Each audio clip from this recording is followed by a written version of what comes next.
Hi there, welcome back to C Morning Show, everyone. It's time for Movie Talk, where today we are going to give you some recommendations from our favorite horror movies or series right now. My first one is a HBO series. I'm sure you've heard of it, The Last of Us. Let's have a look at the trailer first. There's hope for the world. So this is a horror series. Why bother going on? You haven't seen the world, so you don't know. Keep going for family. I'm not family. No. Your cargo.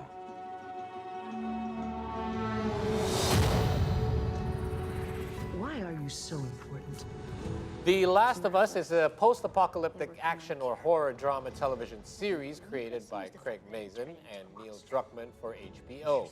This series is based on the 2013 video game that was developed by Naughty Dog. The series is set in the year 2023, 20 years into a global pandemic, caused by a mass fungal infection, which causes and forces its host to transform into zombie-like creatures and the eventual collapse of society itself.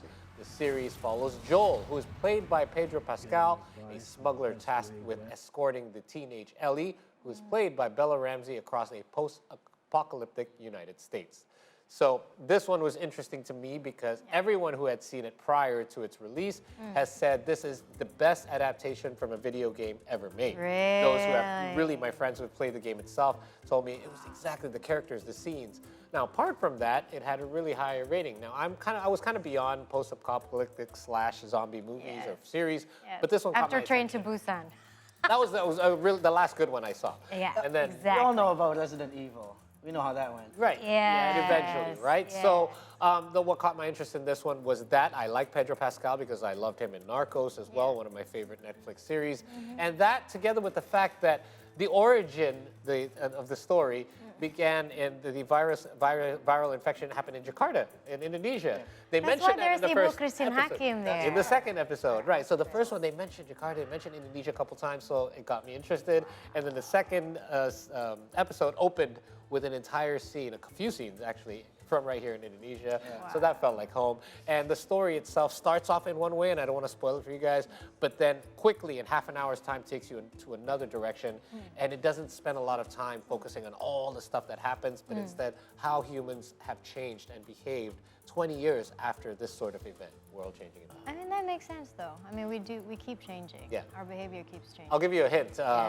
The zombies may not be the worst things that you should be afraid of if something like this happens. It's the people. People after all. All right, let's move on to my next recommendation, which is called Fresh. Here's the trailer. They were more into femininity. You know what I mean? Because I think you would just look great in a dress. But I mean, if you were... Pretty much done, actually. Thank you. If it's cool, I'm just gonna snag these leftovers. I don't know how you do it, Molly. Do it. Dating people. No. You do not need a man, okay? So don't play the games. Just. Well, you all know how much I love Daisy Edgar Jones, so Fresh follows Noah, who is played by Edgar Jones, who meets the alluring Steve, who's played by Sebastian Stan, at a grocery store. And given her recent frustration with dating apps, taking the chance and finally giving him her number. And after their first date, Noah is smitten with him and accepts Steve's invitation to a romantic weekend getaway, only to find out that her new paramour has been hiding some unusual appetites. What? That's all I can tell you. I can't tell you more without spoiling the thing. Let's not. This is about cannibalism. Not quite. Okay, don't tell But me it's a that. bit of a twist on that. I'll watch And Fresh. it's. I want to say that this is just because I love thrillers more than I love horror, but I do consider them similar genres. But what got me attracted to this, obviously, Daisy Edgar Jones, but exactly. Secondly, what got me hooked was the fact that this is kind of a dark comedy as well. There's some parts where I kind of giggled or chuckled, and I'm like, should I be laughing? Does that make me weird? But then I read later on that there was supposed to be some kind of like a comedic twist to it that you're kind of not supposed to notice it's even there. But the entire movie turns itself on its head. A lot of what happens is similar to other movies you may have seen, but I think the approach to it, the attitude, and again, it opens one way, and about 15, 20 minutes in, it just completely takes you in another direction, and I loved it. And Daisy Edgar Jones, well played, because I obviously rave about her in Where the Crawdads Sing, which is a completely different role from what she's playing here. Yeah, she's playing a more fun role here. And also the score, I can see why you like the film, because every time there's a new film, I always check Metacritic.com to see what the reviewers say. So it's 67, it's labeled green, so it means that it's very well received. It's very well received. People who watch it says during the first half of the movie, they thought it was a romantic comedy. Yes. Ah, really? That's exactly how they wanted to make you feel. Cute. But there you go. We've classified it as a horror thriller, so take that any way that you may. Slash romantic So comedy. those are my two recommendations. They might not be like ghost scary, but they're both scary in their own way. Oh, it's good, it's good. Ralphie, you're up next. All right, moving on. As you know, I am not a big fan of horror. Oh, you're not? Not because I dislike it, but because I am scared. Ah, Right, okay. but you still managed to watch this one. My sister forced me to watch it. Okay, here's my turn. The first one goes so to the cute. visit. Let's see the trailer first. Swerve, girl. Stop, both of you. Hi, Mom. My parents asked if their grandchildren could visit them for a week. Here we are. This is where our mom grew up. I've wanted to spend time with you for so long. Miss you guys. Mom, we're having a great time. I have not seen your Nana this happy in years. Played by Olivia DeJonge and her brother Tyler, played by Ed Oxendahl, say goodbye to their mother as they board a train and head deep into Pennsylvania farm country to meet their maternal grandparents for the first time ever. Welcomed by Nana by Deanna Dunnigan and Pop Pop by Peter McRobbie. All seems well until the siblings start to notice increasingly strange behavior from the seemingly charming couple.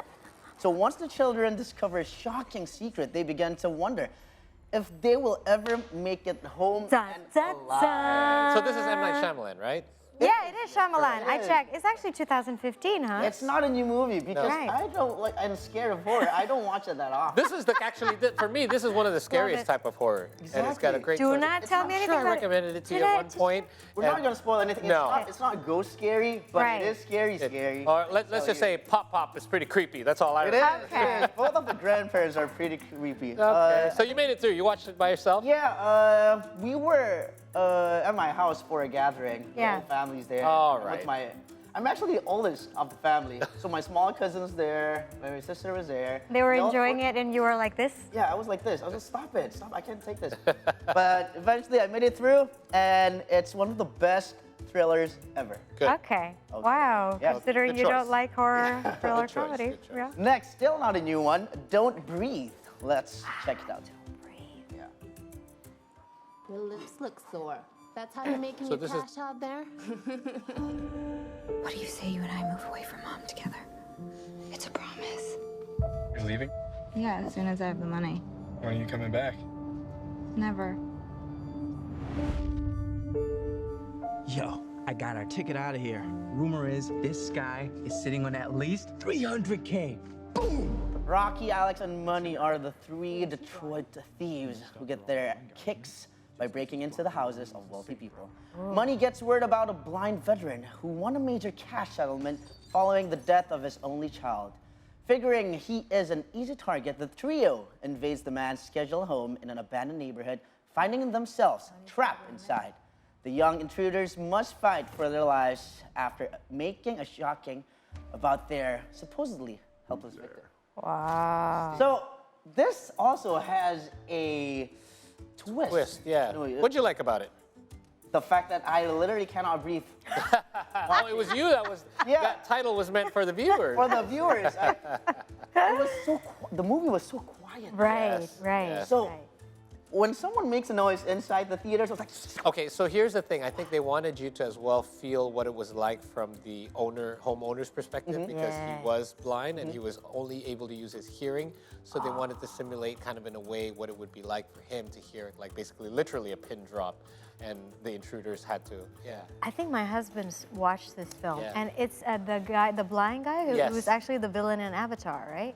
Oh, is that where he's from? There you go. It looked familiar. Okay. Yep, the Rings a villain. bell. Yep, So yep. I was a bit conflicted when I watched this because Really? at some points you were cheering for the intruders and then you were cheering, well, they are intruders, so you're cheering for the homeowner, but then you kind of find yourself very confused halfway Yeah. through the They have a sequel, by the way, but watch the first one. Yeah. Yes, you're right. They do have a sequel. I check here, Don't Breathe. Now, my recommendation. I can't wait for this one. Well, this one is a little bit saucy, actually, guys. The title is X. Let's take a look at the trailer. I need to be famous, Wayne. All the best people are. Ain't nobody else out there like you. You know why? Why? But you got that X factor.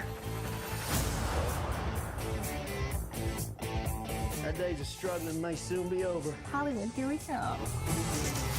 Yes, it is an A24 Films. X is a nice, old-fashioned, flawlessly 70s-styled slasher horror flick with a fairly original premise. The movie tells about a group of actors that sets out to make an adult film in rural Texas under the noses of their reclusive hosts. But when the elderly couple catches their young guests in the act, the cast finds themselves in a desperate fight for their lives. There you go. What a... Yeah, why did you, what drew you to this one? It's interesting. It's because of my husband. So my husband, I think, found an article on The Atlantic, because we like The Atlantic, right? Okay.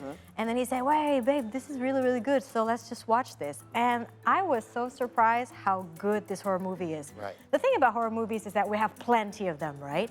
And it's always very satisfying when you've watched a really good one. Right. Because And this one is really, really good. This is actually part of the trilogy by the same director, but this is actually my favorite. Okay. Because it's just like, the set is back in the 70s, and it talks about topics that are interesting, that is about love, about aging, about sexuality. So the aging couple, basically, there's a man and a woman, of course, used to be, who are still married and used to be very passionate with each other, but as they age, of course, their body fails, right? Yeah. But the old woman, still have the sexual desire that she wants to, you know, like just like back then, she misses making love to the husband, but of course, because of their old bodies, you know, it's like the desire is probably no longer there and all that. And the old couple would look at the young ones and sort of have this envy, you know, it's like, it's sort of have this envy, like they're still young, they're sexual beings and everything. So this is basically between the young people, right, the film crew and the actors, and the old couple. Okay, so it's not about just crazy people. There's actually Crazy people. There's a method to the madness. Crazy people they are too. crazy then. Yeah, crazy people. And if you check the review on Metacritic, let me just read you some of the score is pretty high, which is 79. It's labeled green, by the way. Okay. So let me just grab a review from A.O. Scott from the New York Times. He says, X is a clever and exuberant throwback to a less innocent time when movies could be naughty, disreputable, and idiosyncratic. So it's funny, but at the same time, it's ultra gory, so get ready for that. Okay. If you're not up for that, you can always close your eyes anyway. But yeah, highly recommended.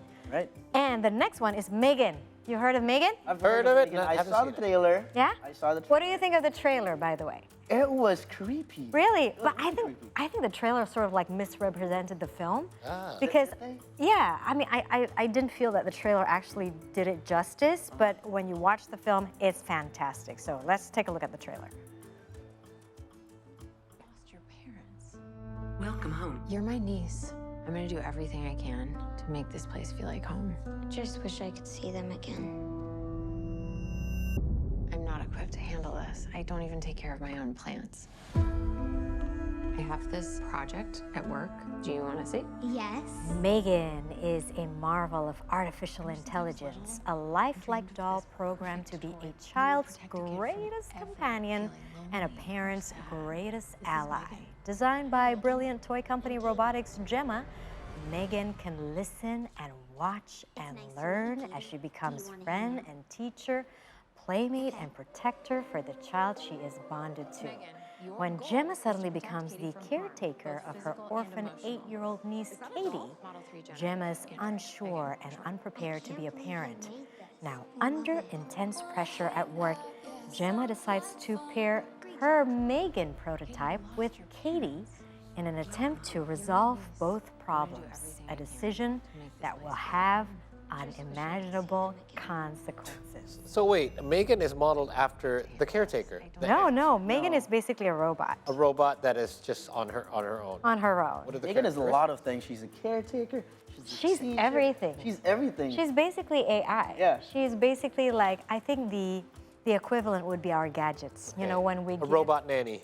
Yeah, basically. a robot nanny. Robot but it's nanny. basically also a digital pacifier, right? I mean, Yes. it's like there are parents out there when you go to restaurants, when they just want the child to be quiet, they just give this, right? And then immediately the child is quiet. So, and the child is interacting a lot with this gadget, and it's basically what Megan is. Megan is always there giving the right answers, you know, helping Katie to study and everything. Right. But also at the same time, there's the dark side of it, which is the same as this gadget, right?